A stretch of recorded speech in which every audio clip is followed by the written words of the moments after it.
Get yourself into a comfortable position. Allow your body to settle naturally. There's nowhere to rush. There's nothing to solve. There's no performance. And nothing else that needs your attention right now. This moment is simply an opportunity to pause, to observe. Take a slow breath in, and slowly let it go. Feel your body soften as you let it go. Again, breathing in and breathing out. Notice the surface beneath you. Notice the temperature of the air. Notice the weight of your body on the ground.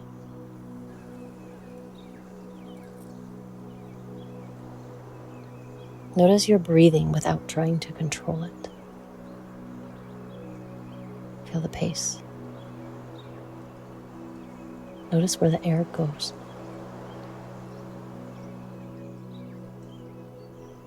Feel how your body responds to the changes of pressure as the air moves in and moves out.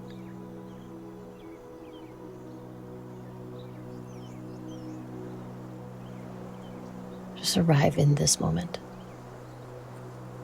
with a completely present mind, no agenda, nowhere to be, but right now, right here. Awareness begins here. Not in force, not in perfection, and not in trying harder, but in becoming present enough to notice.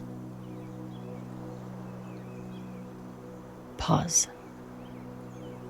Because so much of life can begin to feel automatic. Thoughts repeat, reactions repeat, emotions repeat. These are patterns, and these patterns repeat. And over time, what is repeated often enough can begin to feel true, even when it's incomplete, even when it's inherited, and even when it no longer supports you. And right now, we're exploring culture. Not only the culture around you, but the culture within you. It is the emotional environment that you live inside of most often. It's the atmosphere created by your thoughts. What is the quality of your thoughts? And where do they run in cycles? Where do they become a fuel rather than support? Where do they become harsh rather than kind? How do your thoughts influence your focus, or what you focus on, what you look at, and what you see? Your beliefs, your fears, your habits, your relationships, your nervous system,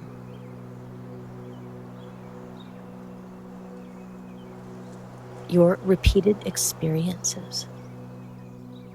These create expectations and beliefs, and these are the patterns that you live within.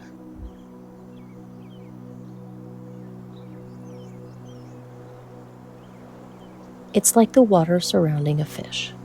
The fish does not separate itself from the water that it lives in, and the health of the fish is directly connected to the environment surrounding it.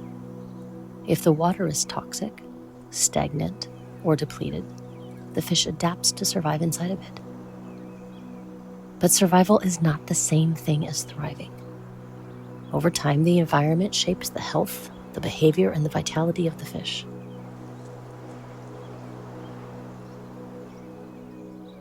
Even the new life born into unhealthy water begins adapting to the environment immediately. The body learns from the conditions surrounding it, and humans are no different.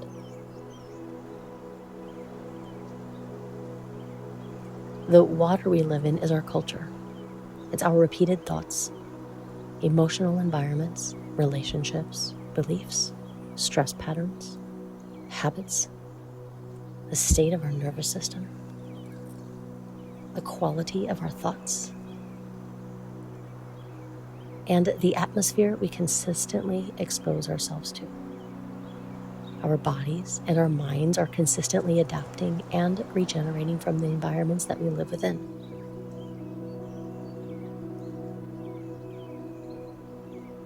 If the internal culture is filled with chronic fear, with criticism, comparison, pressure, resentment, disconnection, or survival, the body and the mind begin organizing themselves around those conditions.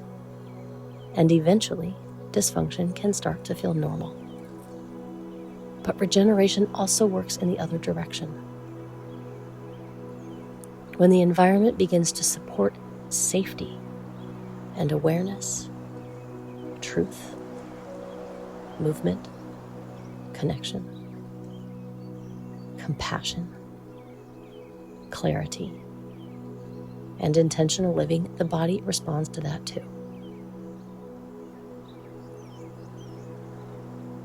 Let grace be part of your environment. Let love reign and design your experience. Let it be your motivating force. We are designed with the capacity to heal and to adapt and to regenerate. We are not independent from our environment. We are deeply connected to it. And while culture influences us, we are not powerless to it. We help shape the environment that we live inside of through what we repeatedly focus on and reinforce, practice, tolerate, repeat, and believe. Awareness matters because it allows us to finally see the water that we're swimming in. And once we can see it clearly, we can gain the opportunity to consciously participate in creating something healthier, more honest, and more life-giving. Just take a moment and consider how your life might change if you could separate yourself and distinguish truth from distortion.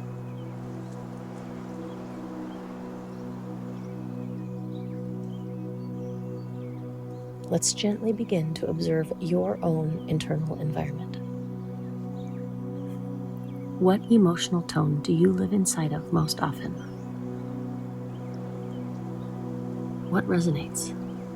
Is it pressure, urgency, fear, peace, stress, comparison, hope, overthinking, responsibility, self-criticism, joy,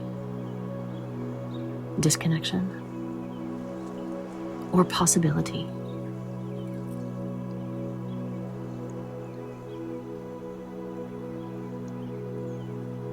What do you tell yourself? Is your inner voice kind to you? Without judgment, just notice.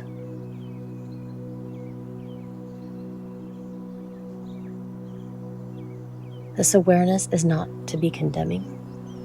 It is information.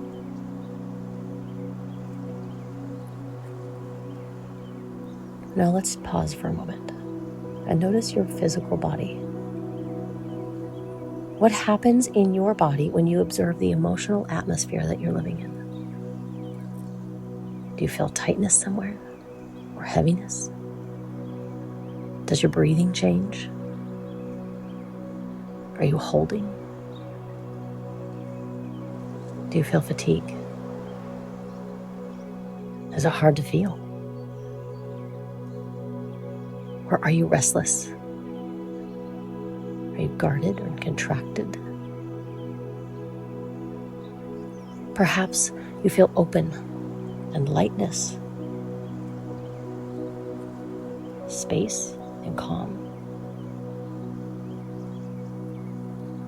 Remember that your body is always communicating, and your body adapts to the environment that it lives inside of. This is a two-way street. Your body is communicating to your mind, and your mind communicates to your body. What is the quality of that relationship? What is the quality of that communication? Over time, your nervous system learns what to expect. And when stress is repeated long enough, your body begins preparing for stress automatically. And as your body begins to prepare for stress, then your mind begins to go to stress. If criticism is repeated long enough, then your mind may begin speaking that language fluently. And if fear is repeated long enough, fear can begin to feel normal. But the same is true in the other direction. Peace can be practiced. Awareness can be practiced. And perspective can shift. And healing environments can be created. You can learn to speak differently. You can learn to look differently. Perception is not permanent, and perception is not always truth. You are not powerless to your environment. Hear that again. You are not powerless in your environment. Sometimes we become so immersed in our culture that we only notice what captures our attention most loudly. But truth is often bigger than the moment that we're focused on. There's always more. More perspective, more possibility, more understanding, more than the first thought, more than the automatic reaction. Take a slow breath in and let it go. Now gently observe the thoughts that tend to repeat most often in your life. Not the thoughts that you wish you had, but the ones that you actually practice. What thoughts receive the most attention?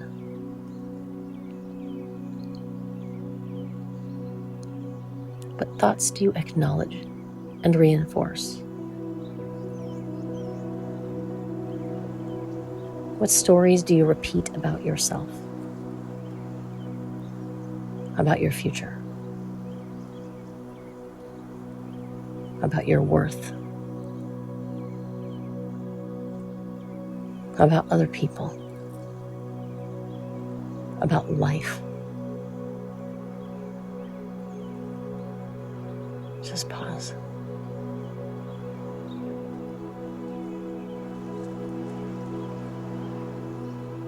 And notice how thoughts influence feelings.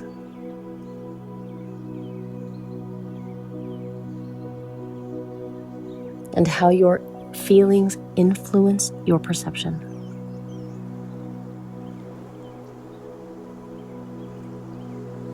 And how your perception influences your behavior.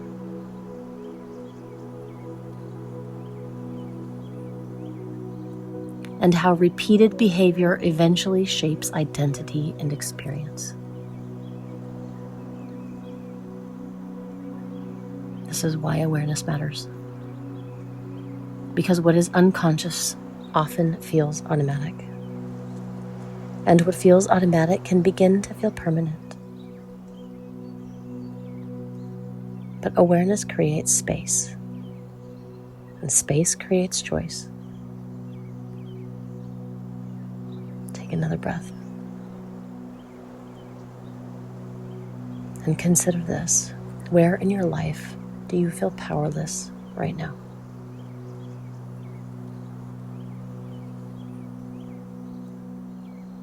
What are the thoughts supporting those feelings?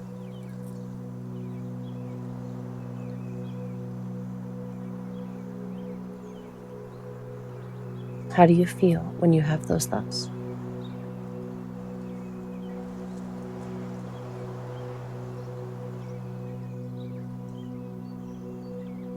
Where do you feel like life is happening to you?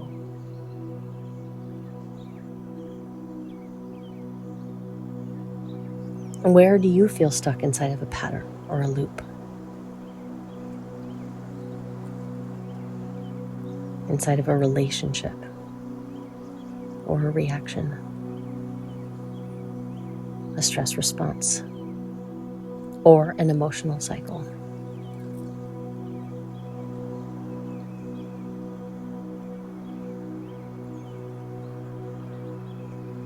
Without shame, just notice what happens inside you when you ask this question.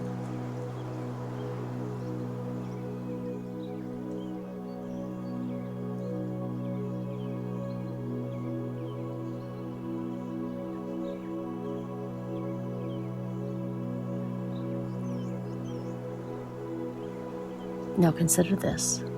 If you paused before reacting, what else might you notice? If you widened the lens, what else could be true? And if you interrupted the automatic story, what possibility might become visible?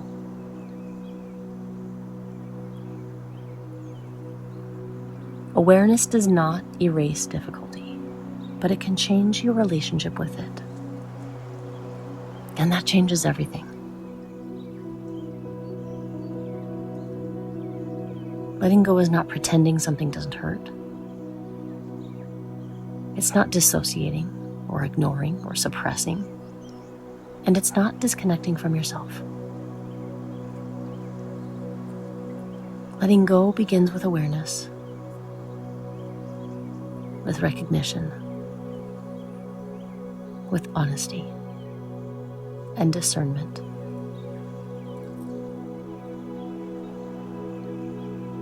It's becoming conscious enough to recognize a pattern that may be familiar, but it doesn't have to lead you.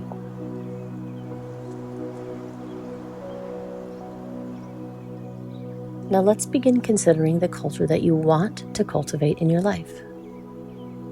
It's not perfection,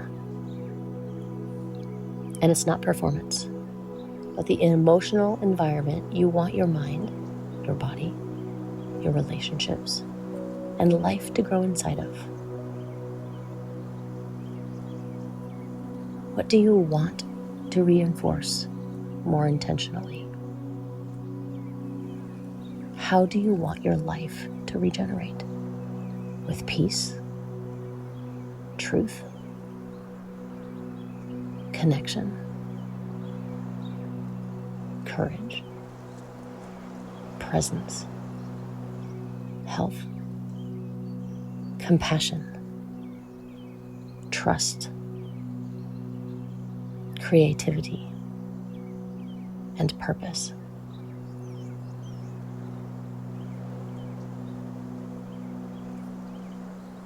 What do you need to focus on to have more of that? Focusing on compassion builds compassion. And focusing on courage builds courage. What kind of environment helps you thrive? What can you focus on? Because your thoughts matter, and your focus matters, and your awareness matters. Because little by little, they shape the atmosphere that you live inside of. And while you cannot control every circumstance in your life, you do have influence. Influence over your attention, your attitude, your perspective, your choices, your pauses, your responses, and the culture that you reinforce. The environment that you participate in creating, one moment at a time, one breath at a time, one choice at a time. Take a deep breath in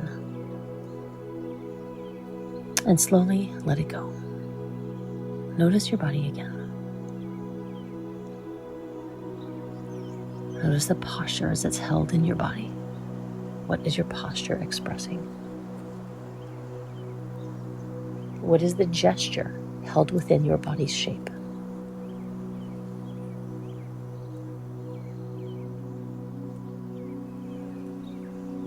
What is the tone of your body right now? Your skeleton.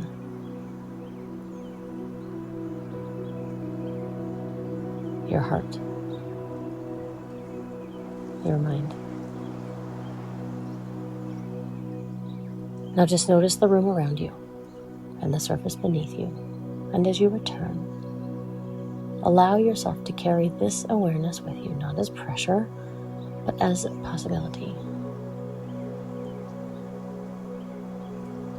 Awareness is where intentional living begins.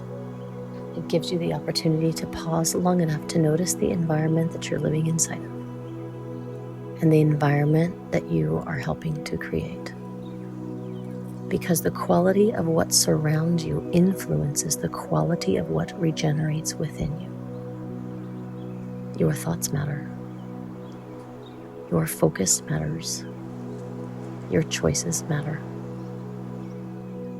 Your mindset matters. And your emotional environment matters. And not because you're fragile, but because you're responsive. Empowerment is not controlling every circumstance in your life. It is becoming conscious enough to recognize what's shaping you and what you are reinforcing and what kind of culture you want to cultivate within your mind, your body, your relationships, and your daily life. The more you become aware, the more intentional your life can become. And little by little, one thought, one pause, and one choice at a time, you begin creating the environment that supports healing, clarity, connection, growth, and wholeness.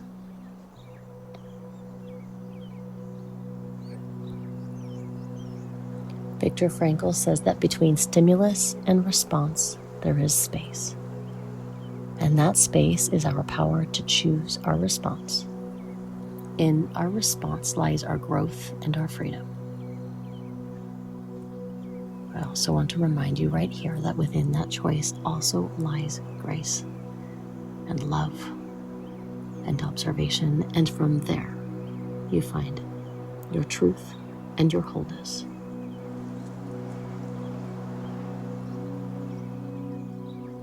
And consider this thought. Carl Jung said, until you make the unconscious conscious, it will direct your life and you will call it fate.